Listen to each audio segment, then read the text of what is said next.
Otherwise indicated all the following scripture quotations are taken from the Holy Bible, New Living Translation, with copyright by Tyndale House Foundation, used by permission of Tyndale House Publishers, all rights reserved. Hi, welcome back to my channel. I'm PG Pai. Welcome. I firstly just want to say thank you for joining me, and here's a small applause for you because you made it. Despite whatever you are going through today, you are here. You are watching this video. Thank you very much.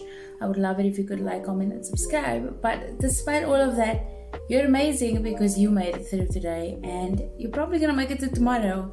So you might want to hit that subscribe button and hit the notification bell so you could be here when I post another video. Now today is a very special day. In case you didn't know, in South Africa today is the start of 16 days of activism. I believe that it's a global initiative, but in South Africa I've only heard of it here and there. And I haven't seen much about it online globally, which is really sad. But 16 days of activism is about activism against violence against women and children. And I think that this is a crucial topic as a society. I believe that we need to focus on dealing with situations of domestic abuse and domestic violence. And I believe that this is one of the most crucial aspects of society that is completely looked over, and it makes me really sad to be a part of a society that is not taking abuse as seriously as it should. Now, I have to apologize to anybody and pop a trigger warning over here. If you have a problem talking about abuse or issues of abuse, thinking about abuse, please click off this video. I do have other videos, but there's the whole of YouTube that you can retreat to if you so feel necessary. You don't need to be here if you don't want to be here. So this is a safe space. We're going to try and keep this as healthy and safe as possible. But if you don't want to be here, cheers, have a good one. Thank you for joining me in any case. Okay, so how am I approaching the topic? I think, to be honest with you, I'm being very blunt, very honest with you, I think that 16 days of activism is missing the point in a large way. And what do I mean by that? I mean that when we say 16 days of activism against violence against women and children, we are missing a large portion of the population, which is also potentially a large portion of the problem, and that's men. We need to tackle this issue as a society of how men are becoming more or less more abusive, or abuse is becoming more prevalent. Can't say that all men are abusers. We don't know that for certain, just as we can't say that all women are innocent of abuse. And I feel that when we talk about 16 days of activism, we need to deal with the part of the population who are the largest portion of perpetrators. This is not to say that women don't abuse men. This is not to say that there aren't issues or cases in which men are being abused. Men are being abused, but we also need to tackle that as well. And I feel that the 16 days of activism against women and children is not all encompassing in that way. It's kind of like the Black Lives Matter movement, where it's Black Lives Matter, but it's not encompassing all of this. We need to create unity. We don't need any more division in society. And I feel that when we tackle one specific aspect of things, we're not quite hitting on how to get everyone involved in making sure that our society is safe for everyone. So I'll make a video about the Black Lives Matter thing, but I do support Black Lives Matter in case you're wondering, and I do support victims of domestic violence. I also support the rehabilitation of abusers because I think that it is possible. We just have to tackle it, and we haven't found a way to do that as a society quite yet. And the reason, quite simply, is because we're not taking abuse as seriously as what we need to in society. Alrighty then. So we are going to look at a few types of abuse that I will be talking about in the upcoming days. Things that I'm hoping to look at is domestic abuse, as usual, emotional abuse, financial abuse, child abuse, environmental abuse, which I don't think a lot of people talk about or realize is abuse. If you don't know, Mark Roy and Mr. Beast are running an initiative called Team Seas. You might want to go and check that out, in which they are trying to clean up the ocean. So we're doing something right over there at least. Then elderly abuse. Elderly people are being abused, guys, in homes everywhere. It's so common for elderly people to be abused, and people don't even know about it or don't pay attention. So you might want to check on your gram in that home over there. Anyway,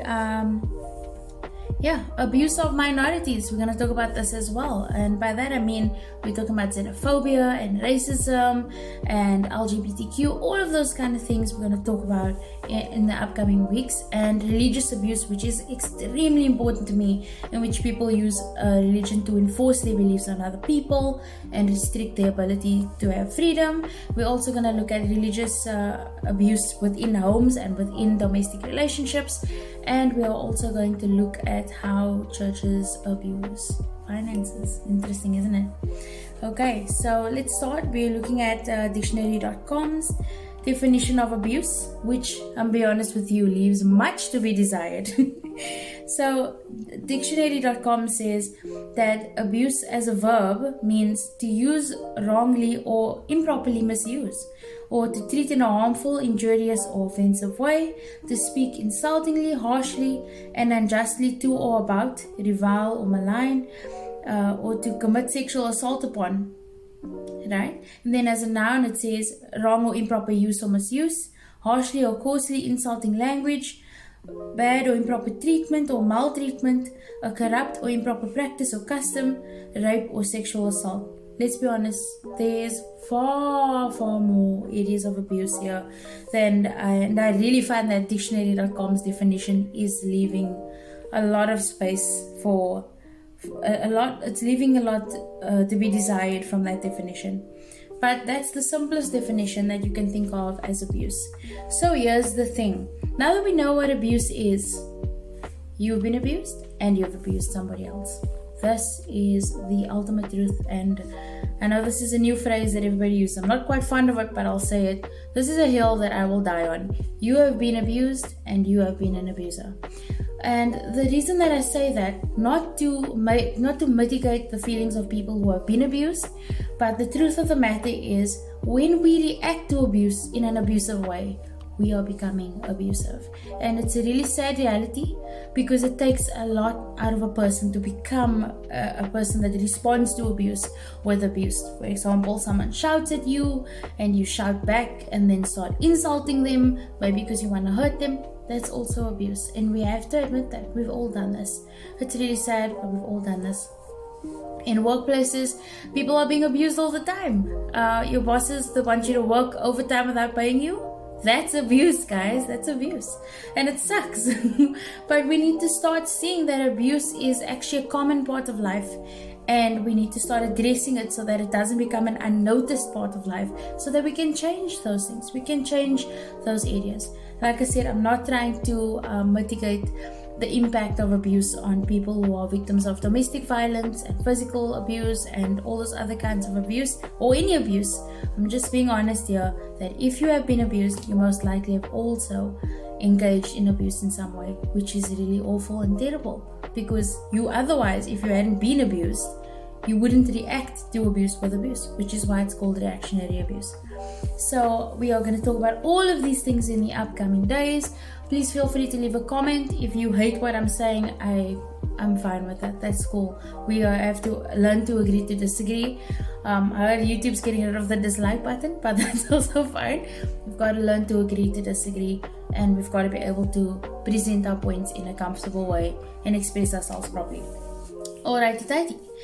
So, for 16 days of activism, right? We've agreed at how 16 days of activism is failing everybody. But here's the truth. Someone who is abusing somebody else is abusing themselves. I found an article online, it's quite interesting, about how abusers' brains, people who abuse or who have been convicted of domestic violence against their partners, their brains actually work a little bit differently from other criminals. I will link that in the description so you can have a look at that. But I really think that this is an important read. Yeah, so what we are going to do next is, I felt that while I was praying and thinking about abuse, God actually spoke to me, in my opinion. You might not believe me, but it's all good. I believe that God revealed to me that Psalm 94 is something that we need to think about and talk about when dealing with abuse. So I'm going to head in and read Psalm 94. Right? Oh yes, and when you hear me speaking so fast in the beginning, I really recorded that. I didn't speed it up. I recorded it just that fast, and I tried to test myself to see if I could go any faster. It was hilarious. Anyway, back to the point. Psalm 94, verse 1.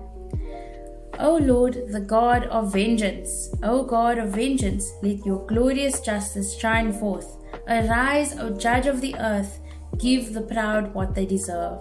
How long, O Lord? How long will the wicked be allowed to gloat? How long will they speak with arrogance? How long will these evil people boast? They crush your people, Lord, hurting those you claim as your own. They kill widows and foreigners and murder orphans. The Lord isn't looking, they say, and besides, the God of Israel doesn't care. Think again, you fools. When will you finally catch on? Is he deaf, the one who made your ears? Is he blind, the one who formed your eyes? He punishes the nations. Won't he also punish you? He knows everything. Doesn't he also know what you are doing? The Lord knows people's thoughts. He knows they are worthless. Their thoughts, not them. Joyful are those you discipline, Lord, those you teach with your instructions. You give them relief from troubled times until a pit is dug to capture the wicked. The Lord will not reject his people. He will not abandon his special possession. Judgment will again be founded on justice, and those with virtuous hearts will pursue it. Who will protect me from the wicked? Who will stand up for me against evildoers? Unless the Lord had helped me, I would soon have settled in the silence of the grave. I cried out, I am slipping, but your unfailing love, O Lord, supported me. When doubts filled my mind, your comfort gave me renewed hope and cheer. Can unjust leaders claim that God is on their side, leaders whose decrees permit injustice? They gang up against the righteous and condemn the innocent to death. But the Lord is my fortress. My God is the mighty rock where I hide. God will turn the sins of evil people back on them. He will destroy them for their sins. The Lord our God will destroy them. Okay, so here God was talking to me a lot about vengeance, and I'm gonna be honest with you, I feel sorry for abusers because God is not an enemy that you want to take lightly. So the whole point of that passage is that we often think that we can get away with catching on nonsense, that we can get away with hurting people because of how we feel, and we go, oh, this is fine, it's my life, it's what I want to do. But here's the thing, God is aware. God is not blind and God is not deaf. Your day will come if this is how you want to treat people that God respects. God created you and God created them as well. So I would urge people who are in abusive situations, that are the perpetrators of abuse, I would urge you to remember that God's eyes and ears are open and He's watching you. You can think that you can hurt this person, you can hurt that woman, and it will be fine because it's how you feel, or she made you upset, or whatever. Even those children, whoever you are hurting on purpose, God is watching. And here's the thing, God's going to give you that opportunity because He loves us all. He wants to give you that opportunity to change your mind, to change your behavior, to be better, to do better, and to rectify the decisions and mistakes of the past. But God is still watching. Your day is going to come. Everyone is going to get their day in the sun. Your day is going to come. Let your day that comes be a good day. Because God, I don't have to take you through the Old Testament to show you what God did to some of them peoples that were hurting the righteous.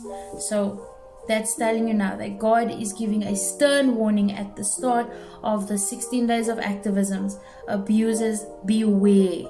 Beware that God is watching you. He's not deaf, and He's going to stand up and you will see. Okay, so I don't mean to be negative or anything, but that's just where it's at. This message that was dropped in my spirit, this is where it's at with God. He's watching you. He's watching. Okie dokie. So, what I developed recently is a little acronym about what to think about abuse, especially for people in the Christian community, right? But it can apply really to everyone. And the acronym is PAPER. So I think that we should put abuse to paper. And what that means is, the acronym is PAPER. Why did I have to guess that spelling? Yeah, PAPER. Okay, so the first P stands for pray, because we should be praying for ourselves, we should be praying for other people, we should be praying over our situation. If you don't pray, you can meditate. A is aware and assist. We have to be aware and assisting people that are in situations of domestic violence. Stop covering it up, stop hiding, stop pretending it's not there because it's a Christian home or because you know the people. If somebody reaches out to you and says they are in a domestic violence situation, that makes it your responsibility to step in and assist. You've got to take responsibility. We've got to stop pretending things are not happening because we don't want to get involved. We've got to take responsibility for each other. And that's where it's at. And yeah, so just assist people. If they just want an ear to listen to, they just want someone to listen to them, or they want to get out of the situation, do whatever you can to assist a victim. Trust me, it's going to change their life. It's going to protect them, protect their children. You need to help people, because I'm tired of seeing statistics of women dying and knowing that there was someone out there that could step in. Y'all, we need to really be responsible here. These are people's lives. And people deserve to live. Everyone on this planet deserves to live. So let's assist, right? And then protect, which is the second one as well. Protect people. Cover for them. Cover the shift at work if you have to and they can't make it. Take them to the hospital. Remove them if you've got the space out of the domestic violence situation, if they want to be removed, that is. Don't try and control the situation, but just help them in the way that they need to be helped and offer them that protection if necessary. Then is end. We want to put a stop to domestic violence. And how do we do this? Any type of abuse we want to put a stop to. How do we do this? We create that awareness, we call out perpetrators, we hold them accountable for their actions, and we protect and save and remove people that are in domestic violence situations. And the last letter, which is R, says exactly the same thing. We are to restore victims and rehabilitate abusers. So that's really what I want to do. I'm very strongly of the opinion that abusers can be rehabilitated, but we just need to do it properly. We need to find safe, secure ways for victims to be removed from the situation, and then we need to tackle the abusers, and we need to tackle why they abuse and how do we stop them, and how do we help them to change their brain chemistry or their brain patterns about abuse and indulging in abusing other people. Okay, so scripture of the day, Philippians 4 verse 4-5 says, always be full of joy in the Lord. I say it again, rejoice. Let everyone see that you are considered in all that you do. Remember, the Lord is coming soon.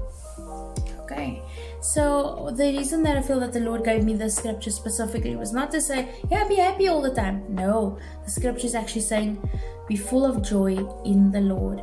What God is trying to say here is that this is a place where you can receive joy. Going into the presence of God, spending time alone with God, is a place where you can receive joy, something to uplift your spirit, something that no one can take away from you, despite your circumstance or situation. No one can take the joy of the Lord away from you. So if you need to take a moment to yourself, go into your private place and relax and enjoy the joy of the Lord. So I hope that this has encouraged you. Thank you for being with me. I am on TikTok also. PGPiePie is my handle. I'm also on Twitter at PGPiePie and Wattpad at PGPiePie, and I am on Instagram as well at PGPiePie. But on Twitter, I think that's it. Sorry about that. Anyway, have a phenomenal day. Thank you for joining me. I really hope that I've hit the nail on the head here about what we need to do about domestic violence, and that this is a serious issue that's affecting us now, and it's always going to be with us until we start dealing with it in a proper way. Thanks so much for being here. I hope that you have a phenomenal day. If you need help, I will link some things in the description. Don't be afraid to reach out. Don't be afraid to talk about your situation, and let's just get that exposure. Let's just get that help moving. Let's just get that awareness moving, because we need to save lives. Anyway, have a great day. Cheers.